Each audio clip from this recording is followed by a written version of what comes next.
नमस्कार, आदाब, सत श्री अकाल और अस्सलाम वालेकुम। मैं हूं मोहम्मद अहमद काज़मी, लेकर आया हूं आपका पसंदीदा कार्यक्रम आपके रूबरू। आज अफगानिस्तान और पाकिस्तान बॉर्डर पर जो कुछ हो रहा है वो समझने की कोशिश करेंगे। और आम तौर पर तालिबान के साथ पाकिस्तान की अच्छी अंडरस्टैंडिंग है, ये दुनिया में समझा जाता है। हत्ता कि पाकिस्तान के अंदर भी तहरीक तालिबान पाकिस्तान है, उसी नाम से सिर्फ उसमें पाकिस्तान ऐड है। ऐसे हालात क्यों बन गए, क्या कुछ हुआ, ये हम समझेंगे। और इसके साथ-साथ ये एक खबर है कि रूस पहला मुल्क है जिसने अफ़गानिस्तान की तालिबान हुकूमत, जिसे इस्लामिक एमिरेट कहते हैं, उसके पहले डिप्लोमेट को अपने यहाँ एक्सेप्ट किया ऑफ़िशियली। हालाँकि अब भी वो ये कह रहे हैं कि ह हमने अभी फुल डिप्लोमैटिक रिकॉग्निशन नहीं दिया है, लेकिन एक कदम आगे बढ़े हैं।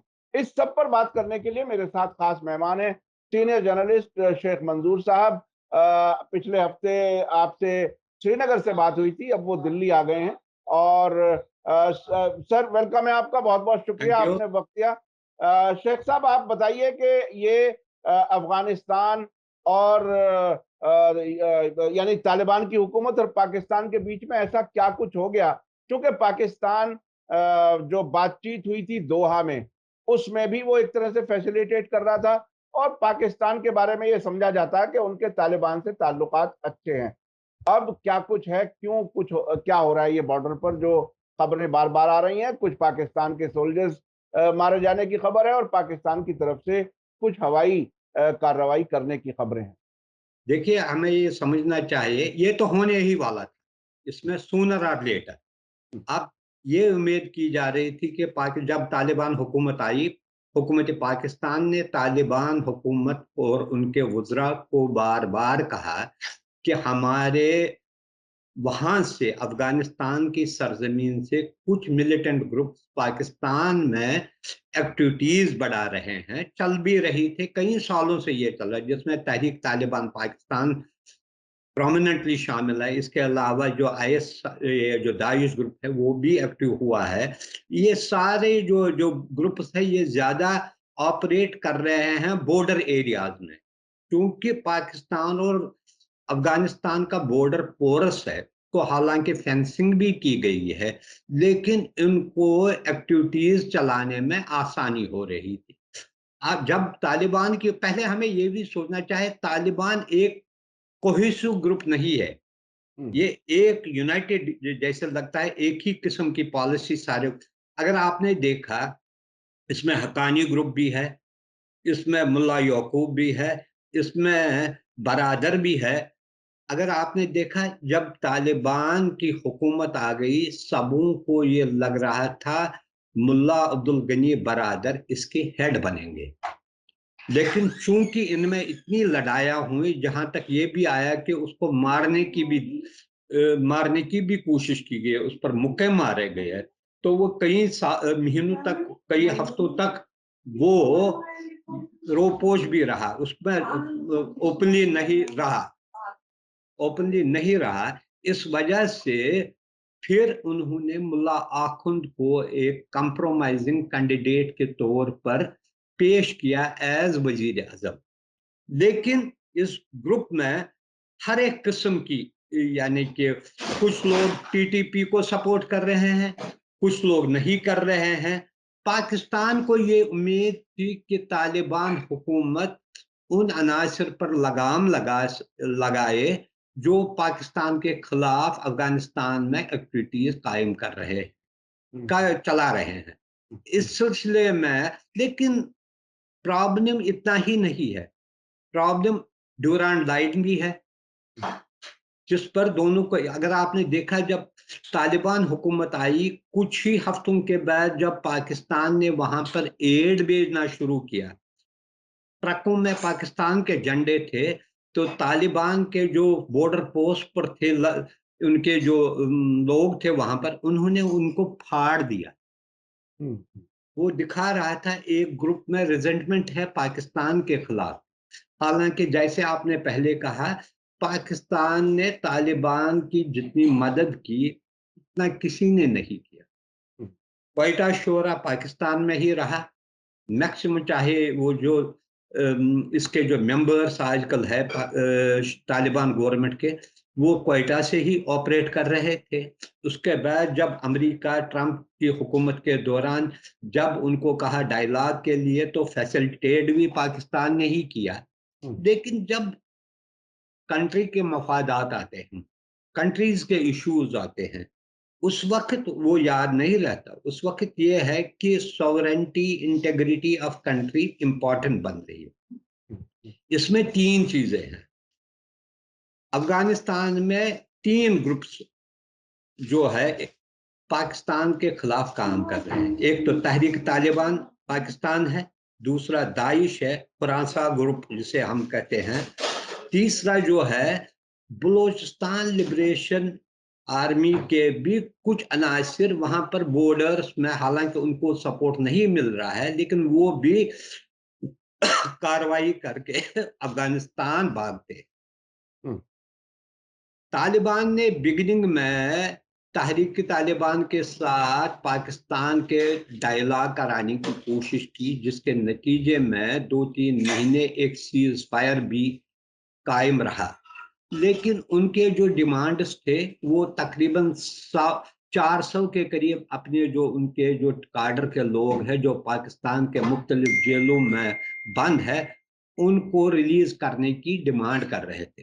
हालांकि उस वक्त जो वजीर दाखिला थे पाकिस्तान के, शेख रशीद ने बार बार कहा हम 200-300 लोगों को छोड़ सकते हैं जो हार्ड कोर है, जिनके खिलाफ केसेस है, उनको हम छोड़ेंगे, उनको उनकी रिहाई मुमकिन नहीं है।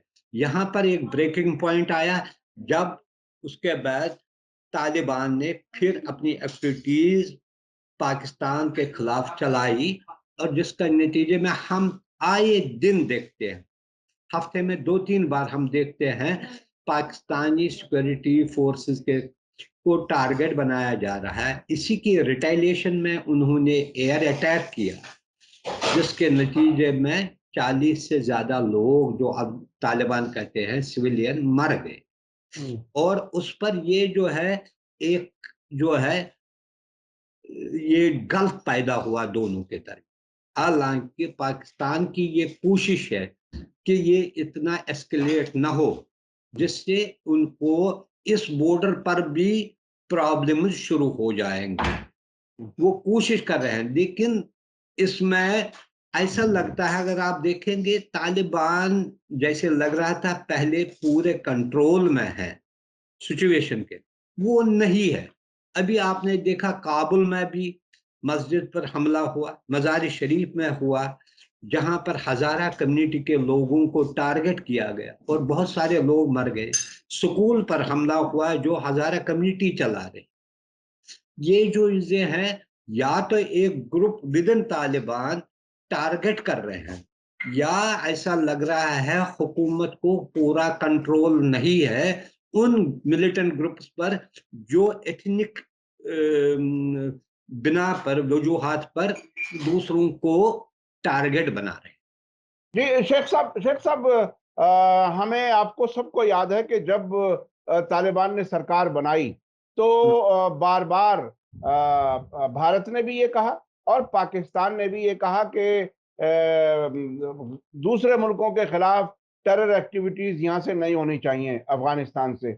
और उन्होंने वादा भी किया कि हम अपने मुल्क को किसी मुल्क के खिलाफ इस्तेमाल नहीं होने देंगे।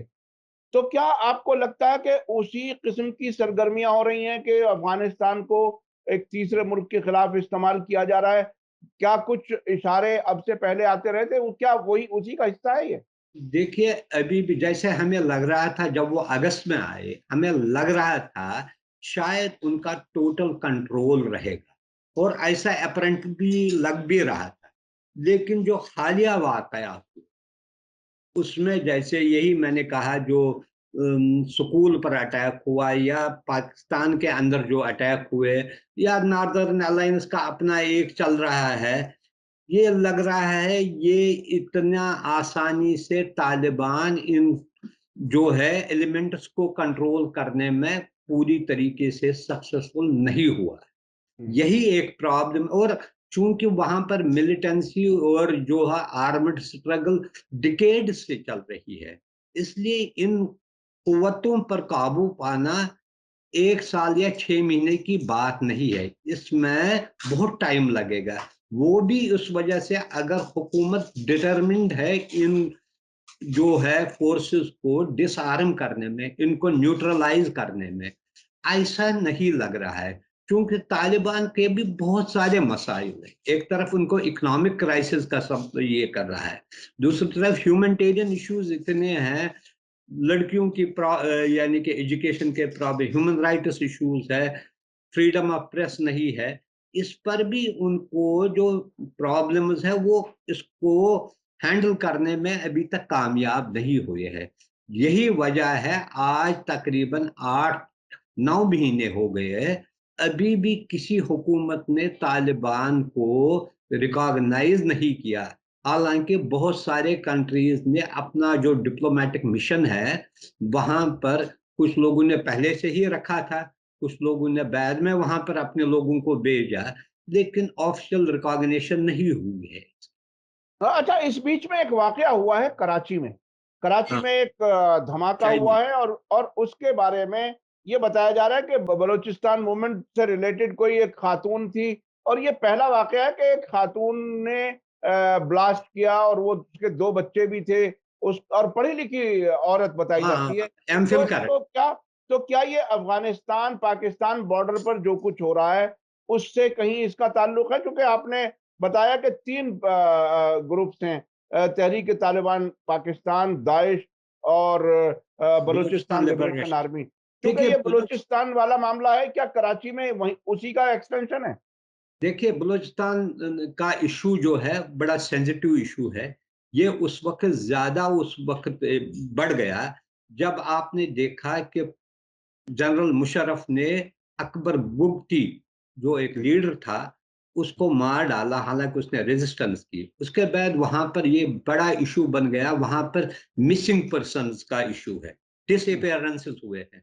हम्म, वो क्लेम करते हैं हजारों में लोग डिसअपियर हुए हैं, उनके हम्म, बारे में किसी को नॉलेज, हालांकि सुप्रीम कोर्ट ऑफ पाकिस्तान ने कई बार इसकी नोटिस भी ली, हम्म, लेकिन ये इशू हल नहीं हो रहा है। इस लेडी के बारे में अभी ये कह रहा था, इसका जो हस्बैंड है वो डॉक्टर है, वो हम्म, एक होटल में रह रहा था, उनके भी जो है ताल्लुक बलूचिस्तान से भी है। हम्म, आज उनके पेरेंट्स को भी गिरफ्तार किया गया, लेकिन ये है कि वो लिंक वहां से ही है। ये बलूचिस्तान लिबरेशन आर्मी के जो इससे एफिलिएटेड जो लोग हैं वो वक्तन फवक्तन इन कार्रवाइयों में मुलवस रहते हैं। हम्म, चूंकि इनकी एक डिमांड है, वो कहते हैं इसको इग्नोर किया गया। हाल ही में नया वजीर आजम वहां पर गया और उसने ओपनली कहा है इस एरिया को टोटली नेग्लेक्ट किया गया, हालांकि वहां पर वास्ट नेचुरल रिसोर्सेज है जिसका बेनिफिट वहां के लोगों को नहीं मिला है। इसलिए एक जो वहां पर है सेंस ऑफ एलिनेशन है, जिसको खत्म करने की जरूरत है। और अभी तक कोई भी पाकिस्तान की हुकूमत अभी तक वो काबिल नहीं रही कि जिसने वहां के जो इश्यूज को इसको एड्रेस किया। हालांकि सारे रहनुमा ये कहते हैं हम इसको एड्रेस करेंगे, उनके जो प्रॉब्लम्स हैं उनको सॉल्व करेंगे। अल्टीमेटली कुछ नहीं होता है, जिसकी वजह से लोगों में, खासकर जवानों में एंगर होती है। और दूसरी बात क्या होता है कि उनके जो वहाँ के जो खासकर बलूचिस्तान लिबरेशन आर्मी के जो जो एलिगेशन, वो कहते हैं आर्मी वहां पर उनके नौजवानों को अबडक्ट करते हैं, फिर हफ्तों के बाद या महीनों के बाद या उनकी लाशें मिलती है या उनका पता भी नहीं चलता है।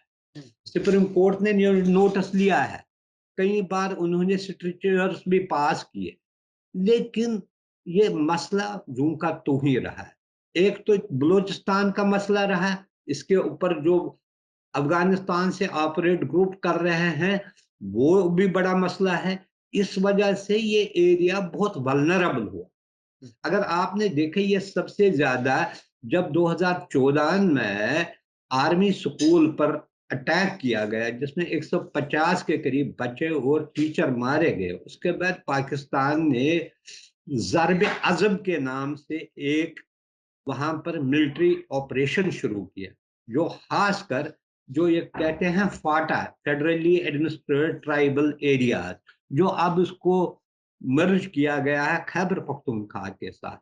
वहां के नॉर्दर्न नॉर्थ वजीरिस्तान के एरिया में किया गया, जिसकी वजह से तकरीबन 10 लाख लोगों की नकल मकानी हुई है और इसमें बहुत सारे लोगों को मारा गया। यही वो लोग जहां ये इसका टीटीपी का वो गढ़ था, और वहां से ही जब इस पर आर्मी ने किया तो ये लोग अफगानिस्तान भागे। वहां अच्छा। उन्होंने तालिबान का एक ग्रुप टीटीपी को मदद भी कर, उनके लीडर जो अशरफ गनी ने या हामिद करजाई ने अरेस्ट किया था, जब इनकी हुकूमत आई उन्होंने उनको रिलीज भी किया, जो एक रंजिश का सबब भी बन गया। अच्छा शेख साहब, अब से कुछ साल पहले, बहुत ज्यादा पहले की बात नहीं है, कुछ बलोच एक्टिविस्ट ने भारत के प्राइम मिनिस्टर को भी कुछ रिक्वेस्ट की थी। वो ऑन रिकॉर्ड है और लाल किले से तकरीर में भी बलूचिस्तान का जिक्र प्रधानमंत्री ने किया था। और पाकिस्तान वो अक्सर इस किस्म के इल्जाम भी लगाता है।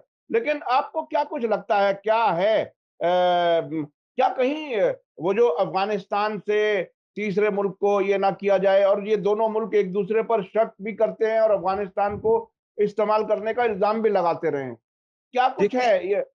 देखिए हमें ये समझना चाहिए है, ये एलिगेशंस है वो लगा रहे थे। अगर आपने देखा, ये पहली बात नहीं है। जब मनमोहन सिंह और यूसुफ रजा गिलानी इजिप्ट में मिले तो उस वक्त भी उन्होंने बलूचिस्तान का मसला उठाया। ये उसके बाद वजीर आजम नरेंद्र मोदी ने भी लाल किला से इसके बारे में कहा है। लेकिन हमें ये देखना है कि मिलिटेंसी तब उभरती है जब वहां के लोगों को डिप्राइव किया जा रहा है अपने हुकूक से। और नेचुरली जो है, ये भी कहा जाता था कि जो तहरीक तालिबान, उसको किसी हद तक अमेरिका भी मदद कर रहा था। ये भी बातें आ रही थी। लेकिन सबसे बड़ी बात है जो वहां पर डिप्राइवेशन है, लोगों को लग रहा है कि सेंस ऑफ एलिनिएशन है, जब तक वो खत्म नहीं होगी। उनके लीडरों को, अभी मंजूर पश्तान इनका एक लीडर है, उनको लगता है कि उनको साथ जस्टिस नहीं किया जा रहा, उनको हर तरफ जो है नेग्लेक्ट किया जा रहा है। जब तक आप उसको एक हिस्सा के तौर पर नहीं एक्सेप्ट करोगे, और ये पाकिस्तान के area wise it is the largest province of Pakistan, यहाँ भी सोई गैस भी यहाँ है। ये चीजें हमें जो है, और वो आज 2 दिन पहले ही शहबाज शरीफ ने कहा सुई गैस वहां से निकलता है, वहां के लोगों को नहीं मिल रहा है। ये भी एक हकीकत है जिसको एड्रेस करने की जरूरत है। ये जो इनइक्वालिटी है, यही सबसे बड़ी चीज है जो इंसर्जेंसी को जन्म देती है। अच्छा अच्छा, एक सवाल अफगानिस्तान के सिलसिले में मैं पूछना चाहूंगा। जब ये तालिबान की हुकूमत बनी, और उससे कुछ पहले से भी ईरान और तालिबान के बीच में बातचीत हुई, और पिछले साल मुहर्रम में भी सिक्योरिटी वगैरह भी दी, और काफी अच्छा माहौल बन रहा था। और अब जो ये ताजा कुछ हजारा शिया कम्युनिटी की मस्जिदों में जो हमले हुए हैं, उनके बारे में आम तौर पर ब्रॉडली तो ये कहा जाता है कि ये दाइश के लोग कर रहे हैं, लेकिन कहीं कहीं मैं भी कुछ अफगानिस्तान के जो लोग यहाँ दिल्ली में रहते हैं उनसे मैं कभी डिस्कस कर रहा था, तो उनका कहना था कि इसमें तालिबान का ही हाथ है। तो ये क्या तालिबान के कुछ अलग अलग ग्रुप, जैसा कि आप कह रहे हैं कि सभी ग्रुप्स जो हैं वो एक पेज पर नजर नहीं आ रहे, क्या वो वजह हो सकती है? देखिए, मैंने पहले भी कहा है, तालिबान भी एक जो है वो बहुत सारे ग्रुपों का एक बन गया है। हाँ। और इसमें भी वो जैसे टीटीपी के साथ कहते हैं, बहुत सारे उनके ताल्लुकात भी है। उन्होंने मदद भी की है जब हम हामिद करजाई या गनी की, अशरफ गनी की हुकूमत थे, उन्होंने उसके खिलाफ तालिबान की मदद की। और यही वजह है उनके लीडरों को, जब वो अशरफ गनी की हुकूमत गई, उनके लीडरों को छोड़ा भी गया, जहां रिहा भी किया। ऐसा ही है। लेकिन सबसे बड़ा मसला ये है कि चाहे ये दाइश कर रहा है या कोई और ग्रुप तालिबान कर रहा है, रिस्पॉन्सिबिलिटी तालिबान हुकूमत पर आ रही, क्योंकि उन्होंने पहले ही कहा, जब उनको कहा गया कि दाइश, उन्होंने कहा ये अब हमारी जिम्मेवारी है इसको खत्म करना वहां पर, ये उन्होंने ओपनली स्टेटमेंट दिया। अब चाहे ए कराए बी कराए, जिम्मेवारी तालिबान पर आ रही है, और उनको ये देखना है कि ये लोग, इससे क्या होता है, हमसाया मुल्कों के साथ जो भी है ताल्लुकात खराब हो रहे हैं, और वहां पर हजारा कम्युनिटी के भी बहुत सारे जो है उनका भी अच्छा खासा यानी कि हेरात है, मज़ार शरीफ, बहुत सारे एरियाज में रहते हैं, उनको भी प्रोटेक्शन देनी है। ये जिम्मेवारी हुकूमत की। इसको आप नहीं कहोगे कि ये दाइश ने किया, ये ए ने किया, बी ने किया है, फिर हुकूमत का मकसद क्या है, ये इनको। अगर, और दूसरी बात, अभी हालांकि मेरे ख्याल में 1 डेढ़ महीने पहले तालिबान का वजीर खारजा ईरान भी गया, उसने बातचीत भी की, लेकिन बातचीत के बाद जो फॉलो अप एक्शन है वो बहुत इंपॉर्टेंट है, उससे जो है उसको इम्प्लीमेंट करने की जरूरत।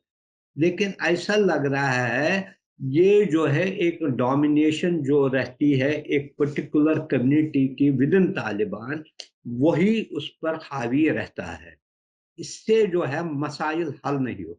अभी जैसे आपने कहा कि रूस ने भी इनको कहा, चाइना ने भी कहा, या यूरोपियन कंट्रीज ने कहा इंक्लूसिव गवर्नमेंट बनाए। इंक्लूसिव गवर्नमेंट में आप ताजिक भी कहते हैं, हजारा भी कहते हैं, उज़्बेक भी कहते हैं, लेकिन अभी तक उनका कोई भी ऐसा, जैसे पहले बिगनिंग में बात चल रही थी हामिद करजाई के साथ चल रही थी या दूसरे रहनुमाओं के साथ चल रही थी, वो नहीं किया। वो बिगिनिंग में उन्होंने दिखाया कुछ, लेकिन फिर बाद में जो, लेकिन इसका ये मतलब है कि हो सकता है आने वाले महीनों में नॉर्दर्न अलायंस भी एक्टिव हो जाएगी। अच्छा, एक आखिरी सवाल ये कि भारत ने कुछ मदद के तौर पर गेहूं पाकिस्तान के रास्ते से भेजा था, और अब क्या लगता है कि भारत सरकार के और तालिबान के बीच में कहीं कोई अंडरस्टैंडिंग, कुछ बेहतर हालात होते हुए नजर आते हैं? क्या कुछ है अब, सूरत हाल क्या है? क्योंकि अब पाकिस्तान में भी सरकार बदल गई है और वहां भी बिलावल भुट्टो फॉरेन मिनिस्टर बने, और ये कहा जा रहा है कि उनके सामने चैलेंज है कि अमेरिका से ताल्लुकात बेहतर करें और अपने पड़ोसी हमसाया मुल्कों से भी ताल्लुकात बेहतर करें, जिसमें भारत सबसे अहम है। आपको क्या लगता है कि आने वाले दिनों में, आने वाले महीनों में भारत का अफगानिस्तान और पाकिस्तान से कैसे मामलात रहेंगे? देखिए, मैं एक चीज कहूंगा, अफगानिस्तान के बारे में अभी मैं ये नहीं कह सकूंगा कि ताल्लुकात अच्छे हो जाएंगे, लेकिन एज ए गुडविल गेस्टर हुकूमत हिंद ने उनको 50,000 टन जो है वीट दिया है ऑन ह्यूमैनिटेरियन बेस। उस पर कई तकरीबन 1 महीना 1.5 महीना लग गया कि पाकिस्तान की तरफ से उसको थ्रू ट्रांजिट जो करना था, पाकिस्तान की तरफ लैंड रूट से भेजना था, उस पर फाइनली ये डिसाइड किया गया। अभी तक मेरे ख्याल में 20,000 टन के करीब जो है वीट वहां, उसके अलावा उन्होंने वैक्सीन भी दिए, कुछ मेडिसिन भी वहां दी है। लेकिन पॉलिटिकली अभी हालात को, ताल्लुकात को रेस्टोर करने में टाइम नहीं लगेगा। अब बिलावल भुट्टो की बात आई, बिलावल भुट्टो शायद यंगेस्ट फॉरेन मिनिस्टर बन गया, 33 ईयर के एज का है, और इस वक्त जो पाकिस्तान की हालत है हर तरफ खराब।